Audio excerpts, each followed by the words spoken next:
And Mm. also kasi yung company ko which Mercedes-Benz yung company ko. So iba-iba yung lahi dun sa company namin. And also medyo nagkaroon tayo ng chance na makapunta ng iba't ibang country because of my job. So medyo parang nasanay ako na kumausap sa mga tao regardless kung ano man yung nationality nila.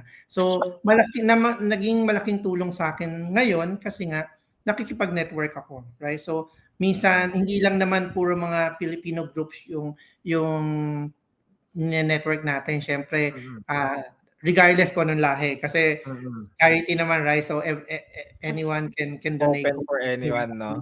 sa advocacy or sa cause nung foundation. So kaya yun, hindi parang at least hindi siya medyo naging parang awkward sa akin na kunyari makikipagkausap ka sa yun nga sa ibang tao na ibang lahi. Medyo naging kumbaga nasanay na rin.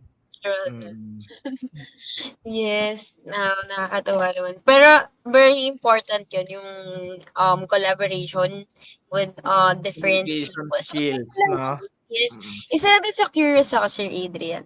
Yung mga manpower mo ba is volunteers din talaga sila? Like Filipinos ba? Or may ibang lahi din tayong kasama? Okay, kasi right now ang Share Your Spare, wala pa kaming employee. So basically ako at ang family ko yung Family. nagpapatakbo. Okay. Yes, yes.